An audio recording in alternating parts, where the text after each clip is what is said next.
welcome to another episode of Shirley Says. I'm Shirley, I'm your host, and today I'm joined again by the delightful, lovely Janice. Hello, Janice. Hello. Good morning. Good morning. Good morning. Thank you for having me on again. Oh, we had such a good laugh last time, and I kind of felt like last time we were having all this chat, we really just didn't even touch the surface of like all your knowledge and all the questions I wanted to ask you. So I thought today we could have a chat about, like, I always feel everyone's out exercising at the moment and we're all out walking about and the weather's been so lovely. And I know I've done myself a little knee injury from doing too much running. And I know lots of people, yes, I got a bit carried away. And I know loads of people have just been sort of maybe overdoing it, or maybe they're just going out on their walks. So I was thinking, is there foods that we could be eating for like speedy repair and sort of cell health? Yep, absolutely. Yeah, again, I think it comes back down to, you know, any other aspect of health, Shirley. You actually are, the foods that you eat create your health. So you've probably seen Game Changers, the program all about, you know, a lot of athletes switching to a plant-based vegan diet, not only just to help with the recovery after exercise, but to actually boost their, their ability to win, to make them actually better. And so many athletes from all sorts of different sports have been switched. I mean, the strongest guy in the world is vegan. And again, all this myths about you have to eat loads of meat, you need to eat loads of protein. You actually don't, and especially not meat-based protein, because that takes a lot for your body to break it all down and digest it. Whereas plant-based protein is much easier for your body to absorb. Plant-based protein and plants, again, have so many antioxidants, polyphenols, vitamins, minerals, fibre, all the things that will help your body to reset itself after you've been exercising and to help to repair and renew your tissues.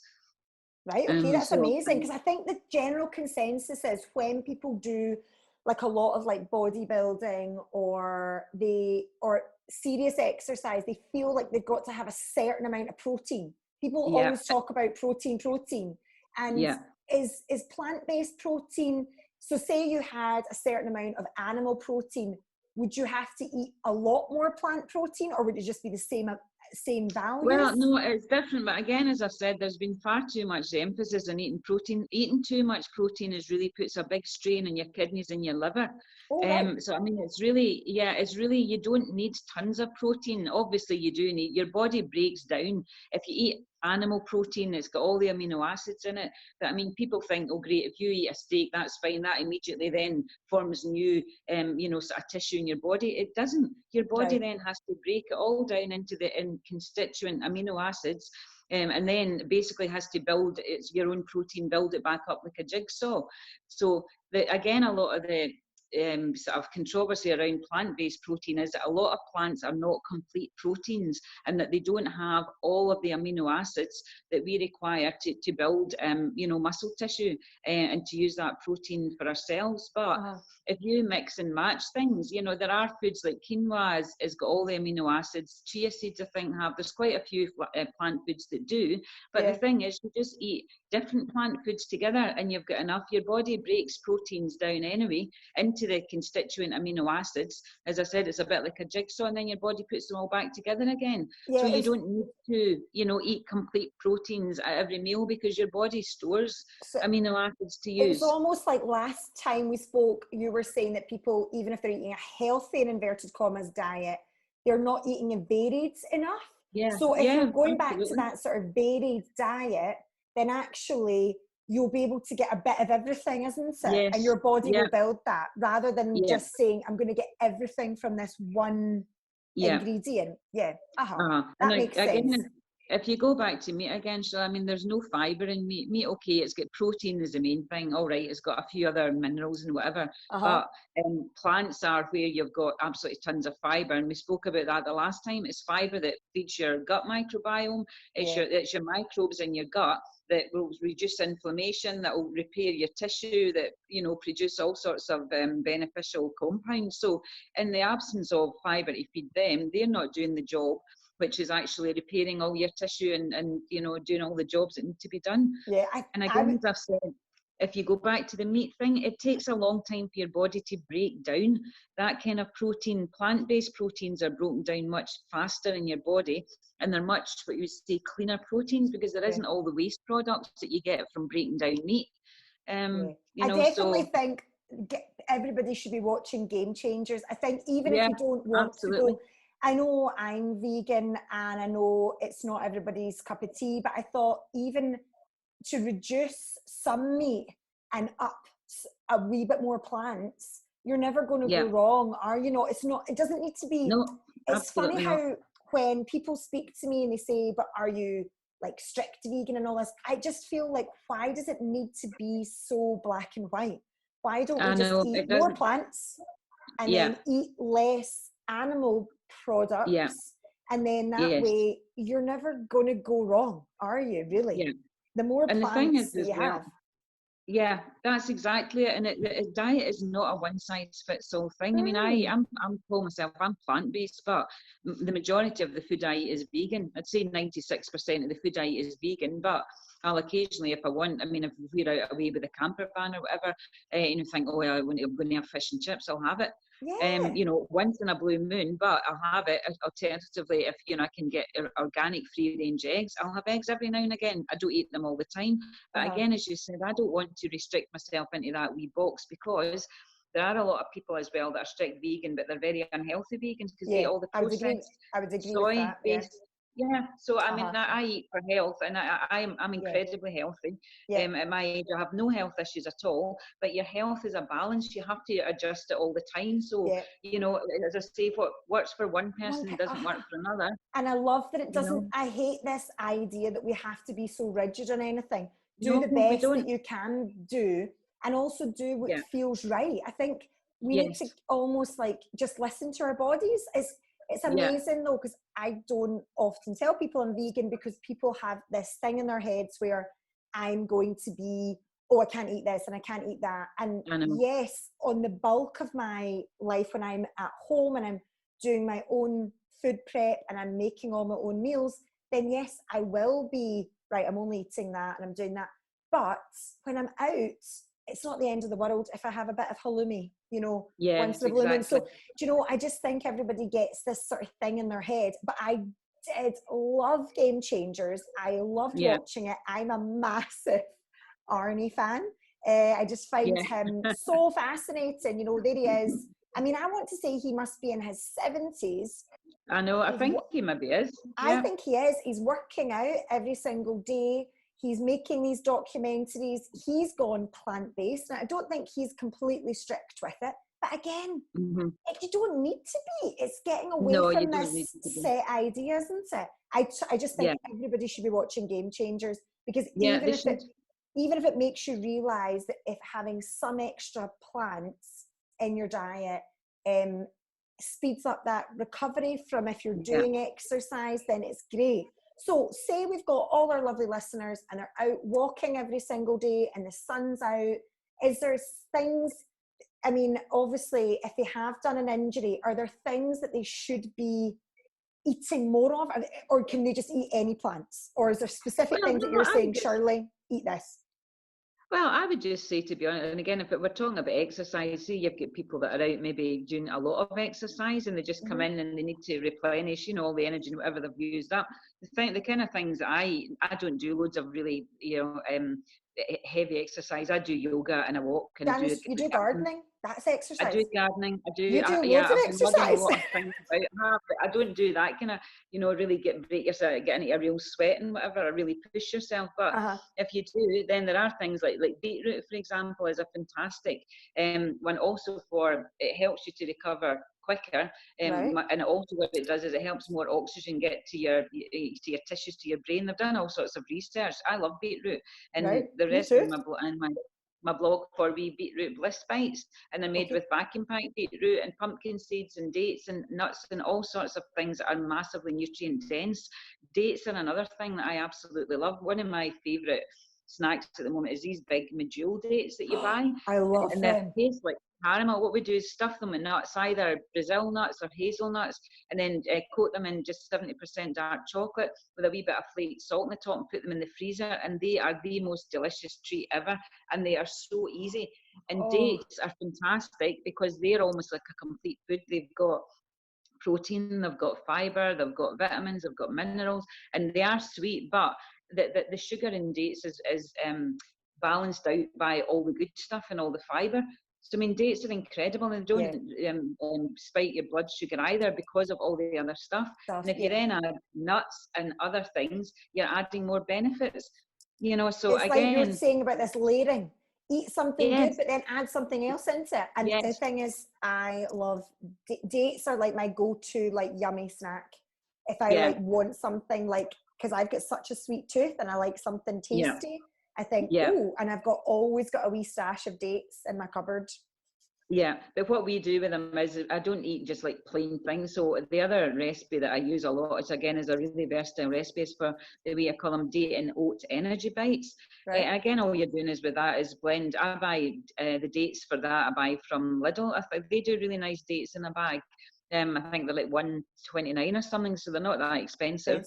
2 bags of dates, blend them up with 1/4 cup of water to get like a paste, and then what you do is add desiccated coconut, oats, sesame seeds, sunflower seeds. You can add nuts, you can add dark chocolate chips, you can add chia seeds, you can add flax seeds. You can also, if you have, a lot of people have these like superfood powders, you know, things like maca and lucuma and baobab, and a lot of people buy them and never actually use them because they don't know what to do with them. So if you make these wee energy bites up, you can put whatever superfood powders you've got in as well, and you're just adding more and more and more benefits. And again, those can be made up. You roll them into wee balls. You can roll them in coconut and then go straight into the freezer, and you can eat them straight from frozen. So that's a fantastic wee snack. Can we get that recipe, Janice? Yes. What I'll do is I've got the beetroot bliss bites, which are fantastic. Oh, right, good. The date and oat energy bites, they're great. I've got various other like snacky type recipes, but they're all very nutrient dense. Yes. So I'll do is I'll get a selection of recipes from a blog, and I can give you them. You can put the links on, and you can add them onto the program notes at the end. Amazing, that would be great, because I think this is it. It's great to hear what we should be eating, but I think sometimes people just, and I know sometimes myself, I don't have the expertise, and I also don't have the knowledge to go, do you know what, I'm just going to quickly make this. Well, you make it sound so incredibly simple. And I use, I use vitamin powders, and I have them in a smoothie in the morning. And smoothies are great as well. I love a smoothie in the morning. I don't like buying bought smoothies because I just feel they don't taste the same. No, they don't. No, there's something that's just not, I don't know what it is. But I just prefer my own smoothies, and actually I always put a powder in them, and you do feel better for it. Of course you do. What I do with mine, if I'm doing smoothies, I usually make like coconut kefir or soy kefir. So I'll stick a load of kefir in it as well, or kombucha, because I make kombucha as well.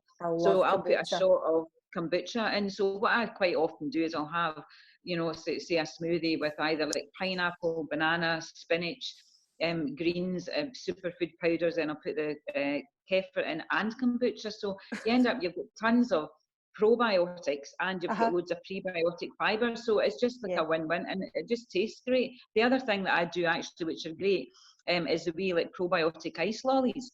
What? Just blend up. Sound good. Honestly, probiotic ice lollies, they're fantastic. You can make them all different types. Essentially all I do is blend up a cup of any kombucha that I have. Even if you make kombucha and it's gone a wee bit vinegary, you just blend it up with an equal amount of like even frozen fruits, frozen berries, about a tablespoon of maple syrup. Blend the whole lot up and pour it into ice lolly molds, and it makes the most fantastic ice lollies. That sounds amazing. And again, this is a great time for it as well. Yes, and again, what I did was I had tiny wee ice lolly molds that I actually bought from my workshops last year, and they're just the cutest wee things, like tiny wee ice lollies. So you can make all different colours and all different flavours. I had done, you know, like chocolate ones with the kefir and cocoa powder. I had wee spinach and pineapple ones. I had butterfly pea flower kombucha ones. They were gorgeous, a beautiful purple colour. So it's just fun. It is fun, isn't it? I think this is it. We almost need to get back to just enjoying it. And now I feel like I've got a bit more time in my hands. Whereas before, everything was literally just, what have I got time for? I need to eat something. And it was more sort of like, I need to eat. What am I eating? And what's going to be like quick and easy? Whereas now, like, oh, actually, what do I fancy? And what have I not had? So you can have a bit more fun with it, can't you? Yeah, of course you can. And again, I think you do need to plan a wee bit ahead, to be honest, because if you're stuck at home, you don't have any, we've always got healthy stuff. I mean, we just go through so much food. There's 5 of us at home. So, I mean, we go through so much food. So, I mean, seeds and nuts and tahini, all of these things. We couldn't be without these. We make like, Gemma makes like massive big bucket of hummus. I mean, she made a beautiful one yesterday with the wild garlic and some dried tomatoes, so we've always got loads of things on the go, things like oat cakes and crisp breads. We make our own as well, but we always have a lot of healthy ingredients in, so I can easily make things, but a lot of people don't have the right ingredients. Even things like coconut and oats. I mean, oats are fantastic because they're full of soluble fibre. They're great. Coconut's great because it's sweet, but it's also got fibre and minerals. I made lovely wee wee shortbread biscuits yesterday, actually, like a vegan shortbread. And I had dandelion. I'm very into foraging at the moment. So tell us about this. Tell us about the foraging. How did you get into this? Well, I've been interested in foraging for the last couple of years, really, but it's slightly more limited. With wild garlic, which is still around at the moment. I love wild garlic. Been foraging nettles for a long time. Nettles are great. I mean, nettle pesto is the most delicious thing. I've never even heard of this. Honestly, the recipe again is on my blog. Right, well, yes, you do have to wear rubber gloves and take a pair of scissors, and what you want to do is just snip the top off. But nettles are like the best spring tonic ever. They're massively detoxifying. They're strengthening for your immune system. They are great for your skin, hair, nails. They are absolute superfoods, and they grow everywhere for free. So do dandelions. And dandelions, I don't like, the leaves are very bitter, and a lot of wild forest greens are really bitter, and I'm not a massive fan of eating things I don't like, but I'm the same. Dandelion flowers are absolutely incredible. They are packed full of polyphenols. They've got loads of antioxidants in them, and they are incredibly good. Again, I've got the recipes that I've been sharing quite a lot recently on my blog is dandelion tempura. It's actually the whole flowers dipped in a tempura batter and deep fried. You would not believe how delicious they are. Also made a vegan dandelion mayonnaise, again with loads of dandelion petals in it, and it just makes everything a gorgeous colour. It's like a Scottish saffron, if you like, but it doesn't have the same taste as saffron, but it adds. And yesterday, my wee cookies, again, I was wandering around the garden. I had about 3 big dandelion flowers, so just all the petals off, and I added them to my vegan shortbread. And I added lemon zest as well, because again, a lot of the time people throw things away. And because I'm so obsessed about the microbiome and whatever, citrus zest is another fantastic food source for your gut bacteria. So again, I add lemon zest to a lot of things. I add orange zest to a lot of things, lime zest, because these things all add great flavour, but they're also helping feeding your gut bacteria as well. I love hearing that, because I have to say I use a lot of lemons and oranges, and I don't use the zest. I do actually just put them in the food recycling bin, and I'm feeling quite good about it now. Do you know the other thing you can do, Shirley, again, is that I make my own citrus cleaning, vinegars for cleaning. Put all your peel, all your citrus peels, just put them in a big jar, fill them up with just distilled, any white vinegar will do, and just keep filling the jar up with your citrus peels. If you've got like rosemary or bay leaves, you can stick some of them in as well, and you just leave it somewhere in the dark for a couple of weeks for all of the gorgeous smell to infuse into the vinegar, and then just strain out all your peels, put them in your compost, and you've got a fantastic citrus vinegar to clean. You can clean your windows, your shower, your work surfaces, and it works really, really well. That's fantastic. I see, this is the thing. I love all this. I love all these top tips. We'll need to put that on the website as well, so that people can just get wee ideas, because as you say, throwing things out. And as you're saying, there you are going out for your walks and you're doing foraging. And I would imagine most people have just sprayed weed killer all over their Yes. dandelions probably in the Yeah. last couple of weeks. Uh-huh. And I mean, even dandelions, again, you can make infused vinegars with them. You can make infused oils with them. You can make skin balms. I mean, dandelion petals are really good. You'll know this, Shirley. I mean, dandelions are actually incredibly good for your skin. You can make beautiful skin salves and all sorts out of them. And again, they're actually lovely flowers. I mean, who are we to say that's a weed and that isn't? That, you That know, is you so look true, around. isn't it? Who decided Uh, that dandelions I were know. weeds? And When again, did that? Yeah.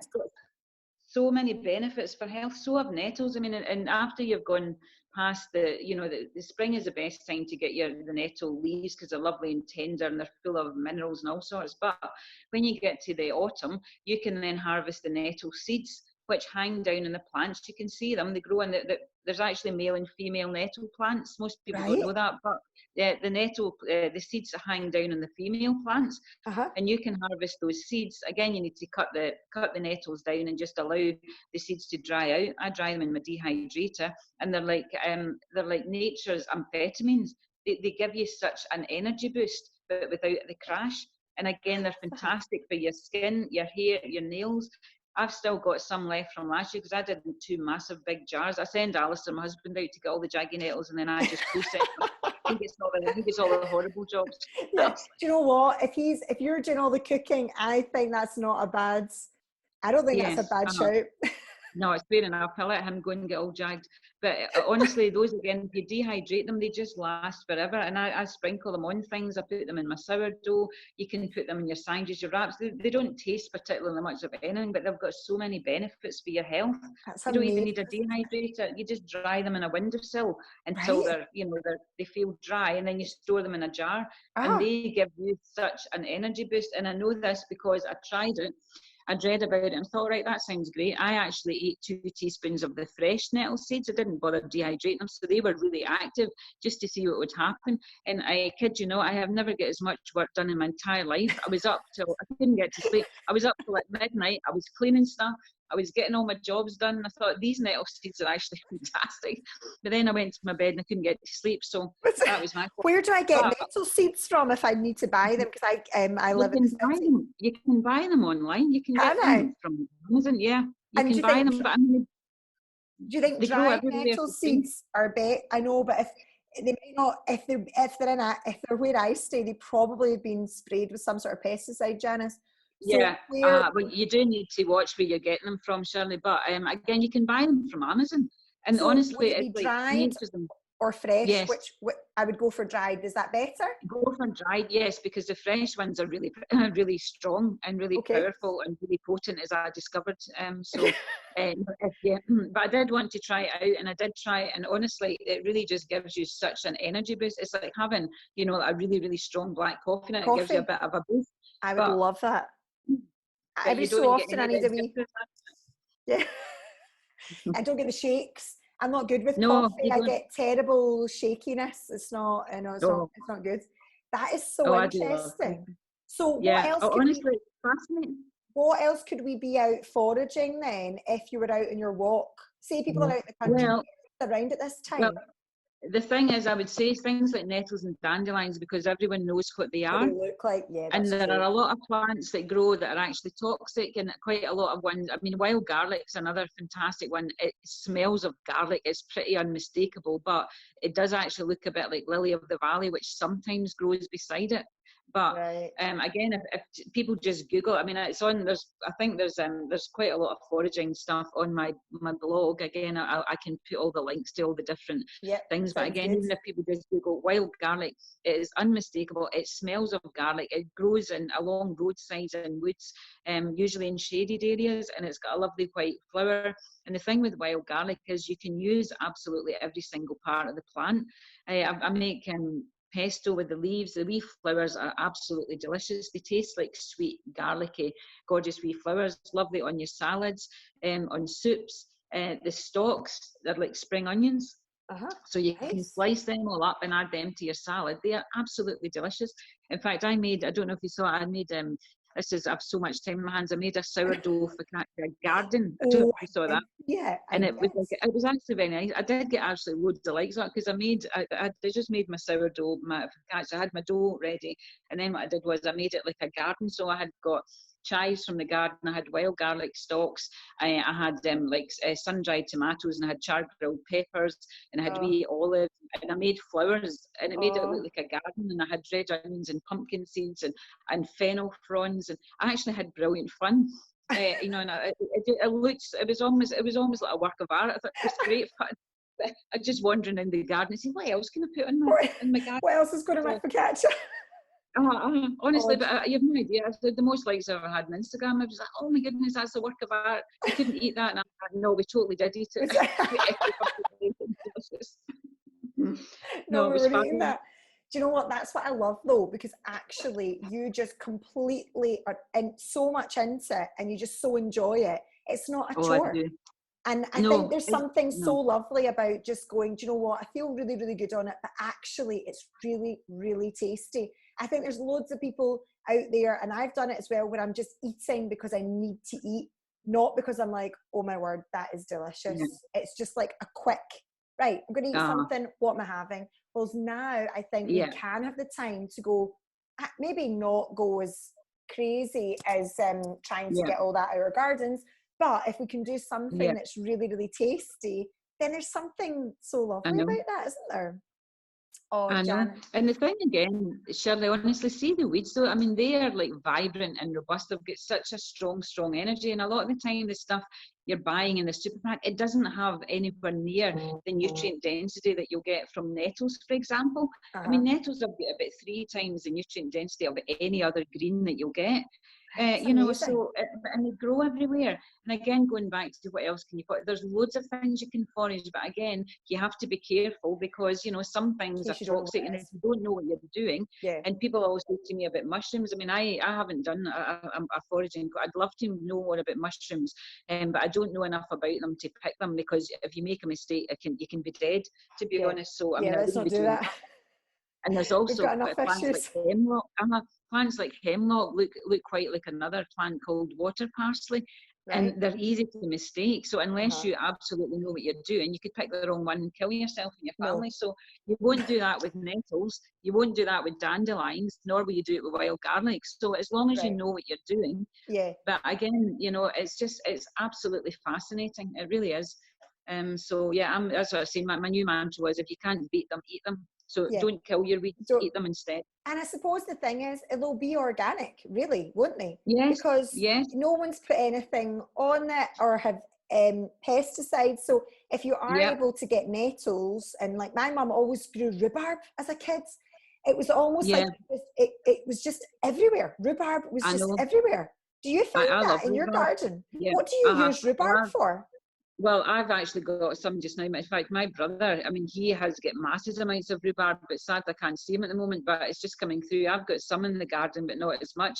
I use rhubarb. It makes fantastic kombucha. I juice it with apple and ginger and make it, add it to my kombucha. I do like a fermented rhubarb chutney. Which is just rhubarb with some cranberries and raisins and some spices and stuff. We don't tend to eat a lot of like pies and things, so I don't tend to do a lot of like rhubarb crumble type things. That's the sort of traditional stuff, isn't it? But this is it's giving people ideas, isn't it? Like there's other things that you could make with that rhubarb. It'll still be tasty.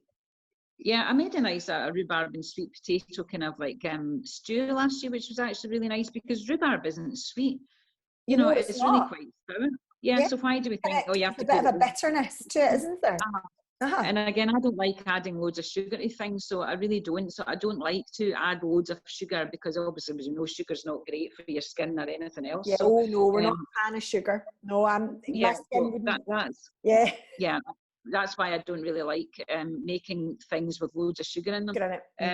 I don't mind occasionally, but it's not something I do all the time. So, we don't tend to eat a lot. I think you lose a taste for it as well if you don't eat sugar all the time.